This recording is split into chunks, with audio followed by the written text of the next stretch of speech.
What's up, crew? It's Spencer, and my voice is going, but it is what it is.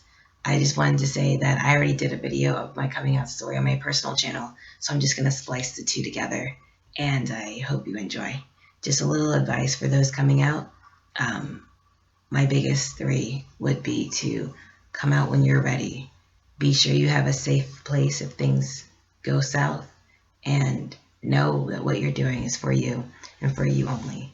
I'm also going to link a video that I was featured in because when I did come out, I actually ended up being homeless.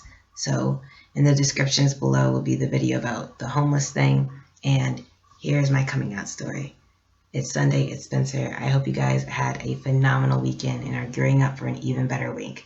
Sorry my voice is like being shit, but it is what it is. Until next time. What is up, crew? It is Spencer. It is Wednesday, and you are on my personal channel. And I don't know why I keep doing that. I don't know why I keep reminding you that you're on my personal channel, but in case you were wondering, this is my personal channel. This video, we're talking about my coming out story. I'm going to make it as quick and as condensed as possible. I don't like going over 5 minutes, but I know it's going to, so apologize in advance. I'm starting when I was 14 because that's when everything happened.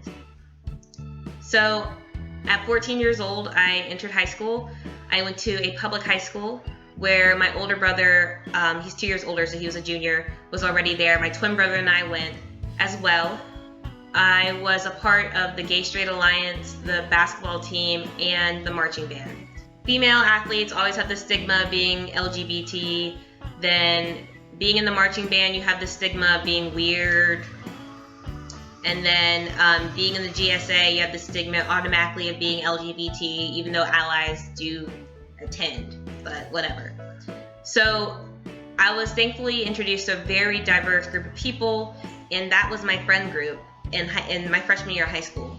Now my twin brother and my older brother are a different story. My older brother was the star athlete of our team, of our basketball team, and he was 6'7" and just crazy good at everything, and so he was a part of the in crowd, the popular kids, and my twin brother was following in his footsteps at 6'5" and just crazy good at everything. And I was a part of that crowd too, simply by association, but the group of people I hung out was so different from them. It was just like night and day. So sophomore year came to be. Though I was introduced to all these great diverse group of people, basketball was my love, and the basketball team was strangely straight. And it wasn't because there weren't LGBT people on the team, it was because our basketball coach was insanely Christian, just crazy Christian. And even though she never made a statement towards LGBT people, it's kind of like, do you really want to risk PT playing time, by having her have her personal opinion? So nobody talked about it, and everybody was in the closet, and it was really weird and uncomfortable. But anyways, that's what that was like. Sophomore year came around, and as well as being part of all the three teams I mentioned before, I also joined the Air Force Junior ROTC program at my school.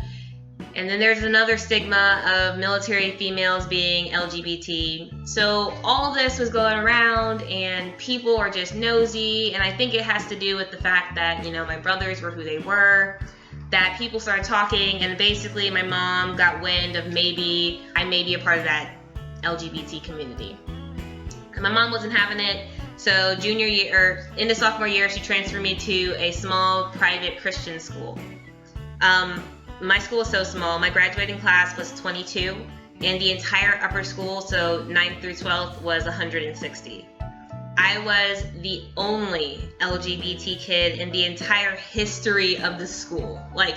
It's only been in existence when I went there for 3 years. I was the third graduating class, and I would have been the only LGBT kid in the entire existence of the school. I was not ready to take on that responsibility, so I stayed in the closet.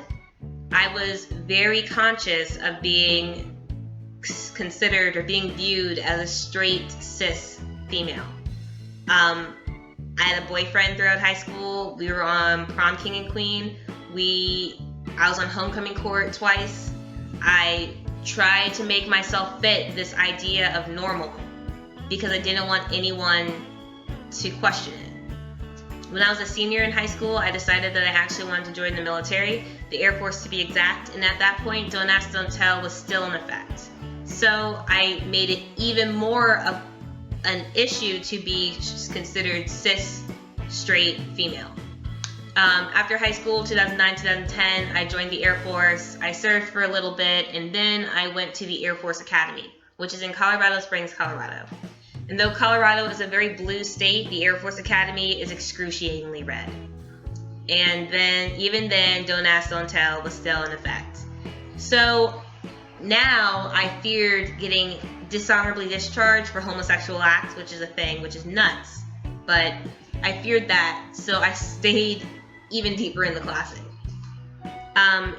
In 2013, Don't Ask, Don't Tell was repealed, but the effects didn't happen until 6 months after that date.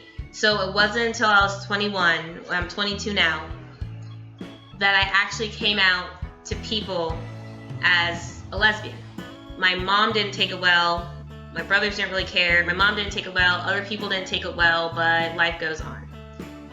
If you're familiar with the academies or not, basically you go freshman and sophomore year for free, and as a junior you can continue to go for free, but you must sign a contract saying that you'll serve 5 years in whatever branch you're in as payment.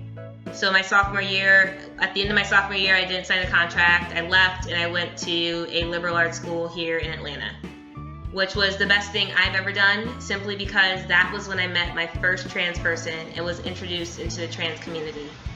I cannot tell you how big of a deal that was for me. It kind of felt like a weight has been lifted off my shoulders, like I could finally exhale for the first time since I was 15. And that's simply because I was at a school that didn't like me or didn't accept me for religious reasons. Then I was in a profession that didn't accept me for barbaric reasons. And now finally I was at a point where I could be me and not fear getting kicked out or dishonorably discharged or what have you. So I enjoyed it, and that was when I was able to actually come to terms with my gender expression and that I was trans. I came out to select family members January 2015 as trans, and as you know, I hormonally transitioned the 21st of March 2015. My brother accepts me because he's phenomenal. My dad accepts me because he's phenomenal. Everybody else, I think, is still in shock. I say that because I didn't give my parents really any easing in process, any time at all. They honestly had no idea, and it's simply because I tried so hard to keep that part of my life secret because of fear of repercussions. I'm glad that I came out at a time when I was financially stable and independent to support myself, because at this point my mom does not want me around, which is okay. I have full faith that she will come around eventually, but you have to understand, I told her I was a lesbian, and then 6 months later I told her I was trans. So I kind of understand where she's coming from, and I have faith that in the future she'll be able to accept me, so, that's fine. It's going to be really weird, though, because I haven't seen her since February, and no, my older brother's birthday, so I haven't seen her since March, and I'm going to see her for my birthday, which is May 12th, so I'm going to be almost 2 months on T. And though my voice isn't extremely deep and my face hasn't drastically changed, I don't have facial hair or anything, there's still differences that people still notice. So I don't know if that's going to be positive or negative, so it's bound to be a very interesting birthday. But that's my coming out story.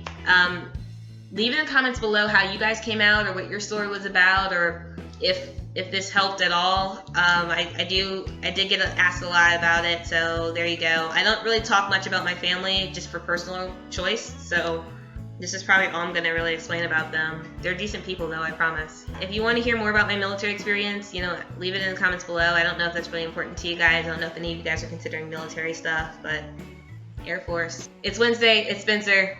Until next time.